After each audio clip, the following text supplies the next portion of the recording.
sound and what they want to get across. Because like when I came out, if I decided to be a lyricist, I wanted you to respect that. Right. Or if I wanted to be R&B, or be melodic with it, or whatever I wanted to do, I would like for you to respect it if you didn't like me. So I really respect what everybody has to offer. You know what I mean? But I like it, man. You know what I mean? I'm a big fan of the Uzi Verts, the Yachties, you know what I'm saying?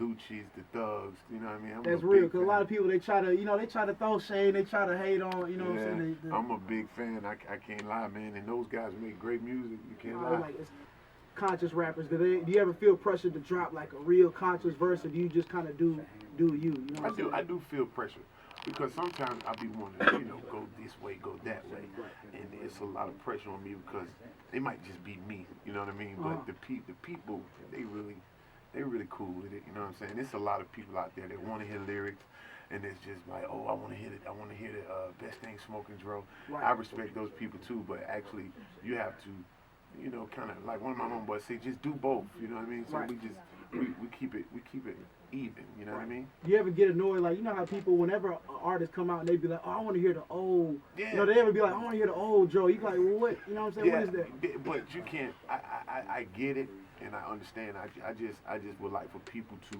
support your growth and wherever you go with it. You know what I mean? If I was coming out like this way in the beginning, just respect that for that time and this for this time. You know what I mean? So you know what I mean? Just roll with me. I got something for you. You know? Right. Yeah. So do you feel like, as far as like all the political stuff, do you ever feel like you want to rap about that? You know what I'm saying? You ever like try to get into that a little bit? I think about it.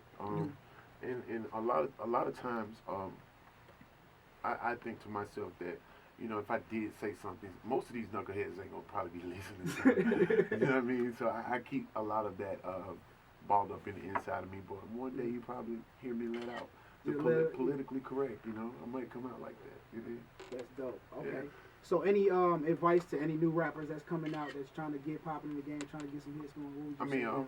For my new rappers, I would have to say, like, before you present whatever you have to present, like, master your craft, before you put it out, you know what I mean? Like, study it over and over again. So by the time you do make it in front of a Bigga Rankin or a DJ drummer or something like that, make sure that you have mastered that craft so you won't probably mess it up, you know what I mean? Right. The presentation is everything. Your first impression is your last impression.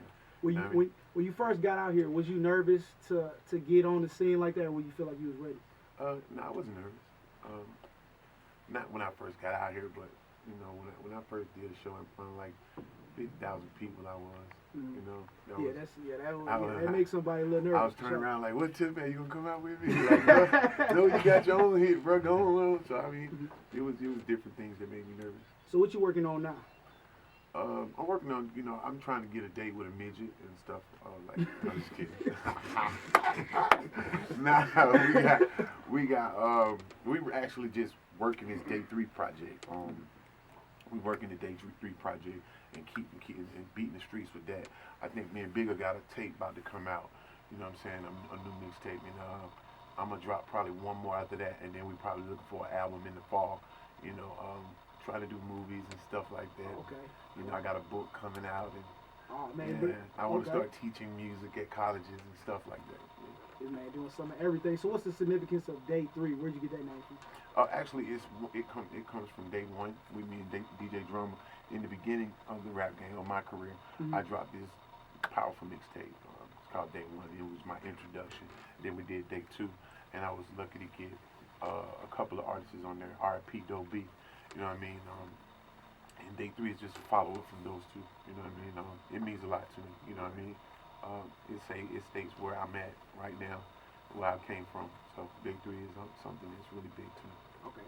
So with you being from Atlanta, you from Bankhead, right? Bankhead, cool. So what's your relation with Shawty Low? I remember Carlos, you know what I'm saying? I used to look up to Carlos, like, you know what I'm saying? I really didn't have no Superman was, I didn't have any.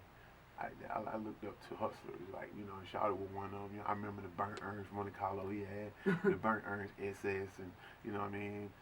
It was just, he was a great hustler in the streets, you know what I mean? And we used to, that was low. And he used to have Low Limit Boys, he used to have You know what I'm saying? And I stayed in Boyne Home too, so you know what I mean. I went to AD Weaves out there, so really, I grew up around him. The relationship was like, hey, boy, I look up the low, and then you know every time he saw me, it was all love. You know what I'm saying? I know his family. You know what I mean? His kids are pretty good kids, bright kids. You know what I mean? Mm-hmm. Yeah. So the relationship was like it was a West Side thing. It was on one. You know? Right. R.I.P. Shawty Low. So you said Day 3 on the way. Any other new singles or anything coming out that we should be on the lookout for? We just gonna go with the songs. We're gonna rock some of these songs off of Day 3. Really, we just pushing Big Mad, Little Mad right now. There's a couple of more now, Round and Round. If y'all listening out there, we got Round and Round off there. You know, Designer. You know, so a couple of more singles off of there, man. It's gonna be real pipe. And that's what's up, man. What's up? Before you go, give me your social media info and anything they need to be looking out for on the way. Man, my social media on Instagram is DROPOLO @DroPolo, man. Follow me on Instagram @DroPolo on Facebook. You know what I mean? And that's how I'm rocking. So you still the polo god? Still the polo god.